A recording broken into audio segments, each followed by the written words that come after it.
S'il y a des soucoupes volantes, elles viennent plus particulièrement en Belgique. Eh bien, il paraît que c'est parce que la Belgique est le seul pays en Europe où les autoroutes sont entièrement illuminées la nuit. Alors, ce qui est vrai en tout cas, c'est que les autoroutes sont illuminées en Belgique la nuit. Pour les soucoupes, eh bien, voyez ce congrès qui s'est tenu à Bruxelles avec des scientifiques sérieux et des militaires qui ne le sont pas moins. Nathalie Dolé, interrogation. On dit que vu de l'espace, la Belgique est un point lumineux dans l'obscurité européenne. C'est peut-être ce qui attire les nombreux ovnis qui sillonnent régulièrement son ciel.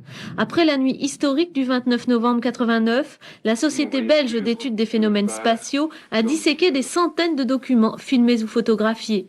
Pendant des nuits entières, les spécialistes ont fait la chasse à l'extraordinaire avec des moyens haut de gamme militaires. C'est d'ailleurs la première fois que l'armée travaille avec une association d'ufologie. Pendant 2 ans, des études rigoureuses ont vérifié et approfondi des milliers de témoignages.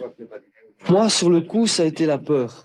Parce que bon, moi, j'ai vu ça, j'étais un peu pris de panique et je suis parti. Bon, maintenant, en moi-même, je me dis pourquoi j'ai eu si peur. Tout compte fait, bon, ça ne pouvait pas être si grave que ça. J'aurais pu rester là et regarder un peu plus attentivement. Aujourd'hui, les spécialistes sont formels. L'objet est bien réel, avec une structure triangulaire d'une 50aine de mètres de côté.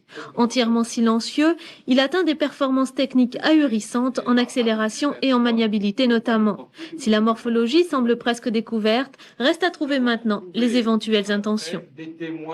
Il est clair, dans tous les phénomènes qui nous ont été rapportés, et plusieurs témoins peuvent le confirmer, c'est que le phénomène s'est présenté de manière ostensible, en essayant d'en faire le plus possible, je dirais. Il y a une espèce spectaculaire à la présentation du phénomène. Or, je crois que là, c'est assez incompatible avec une mission d'espionnage ou je dirais, qui aurait un caractère confidentiel si c'était pour essayer un prototype. Et puis, bon, ma foi, pourquoi venir essayer un prototype au-dessus de la Belgique? Ça n'a aucun sens. C'est encore plus insensé que d'imaginer que nous sommes visités par des extraterrestres. Avis aux militaires de tous les pays, il faut maintenant des photos satellites pour démasquer l'inconnu qui se promène dans le ciel belge.